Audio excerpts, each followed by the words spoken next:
sido referenciada. George Jelinek, gran jurista teutón, dice, o dijo, que ya fui espinado, que 3 libros han sido tan estudiados, tan socorridos, tan anunciados, tan perentorios en la historia de la humanidad como la propia Constitución de los Estados Unidos de América. La Biblia, el Corán y el Digesto, junto con la Constitución de Estados Unidos, son documentos referenciales, paradigmáticos. En 240, échenle la suma, 243 puede ser, no sé, 230 y tantos, casi 40 años, la bicentenaria Constitución de Estados Unidos, la más antigua del mundo moderno, sufrió o ha sufrido 27 enmiendas en 240 años. 27 reformas, amendings llaman ellos. Y si se me apura, solamente han sido 17 reformas. ¿Por qué? Porque las primeras 10 reformas fueron para incorporar los derechos humanos, que no fue necesario establecerlos inicialmente porque el pacto se dio de la periferia hacia el centro y las entidades federativas ya tenían su carta de derechos. Recordemos la Declaración de Derechos del Buen Pueblo de Virginia de 1776, texto preconstitucional. 11 años antes se anticipa a la promulgación de la Constitución de 1787.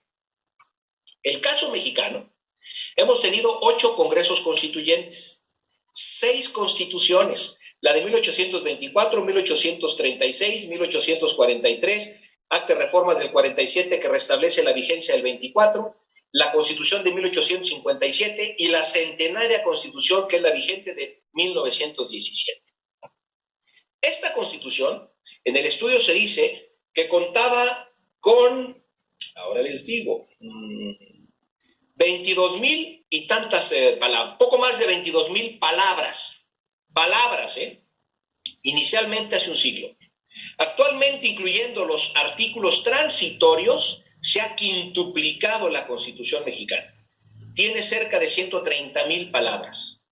De 22,000 y fracción que eran inicialmente a 130,000, con todo lo que ha crecido en 100 años. Reformas 707, bueno, 703 se refieren a hace 3 años, pero deben estar cerca de 715, más o menos, las que ya se han hecho a la Constitución. Y la lista de reformas es la reforma de la reforma de la reforma.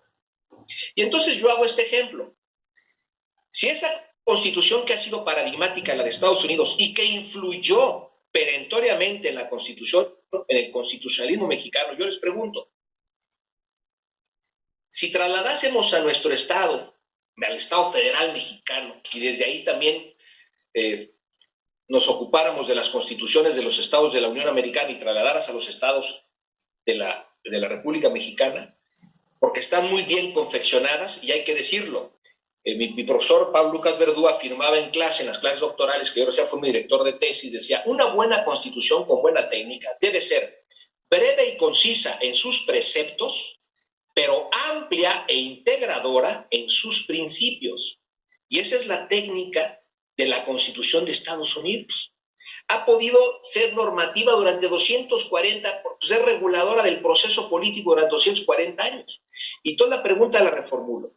Si trasladásemos a México esta Constitución, yo les pregunto, de manera rápida, facto, taumatúrgicamente, mediante un acto de magia, se resolverían o se empezarían a resolver los graves problemas de inseguridad, de inequidad, de desigualdad, de contaminación que tenemos en México, por mencionar solo algunos, de desintegración familiar, de degradación social, de insolidaridad, de deshumanismo. ¿Se empezarían a resolver? O sea, ese no es el problema de fondo de México. Y eso es lo que hemos dicho, yo lo he dicho en los congresos y qué bueno que me dan la oportunidad, porque mi tesis es esta.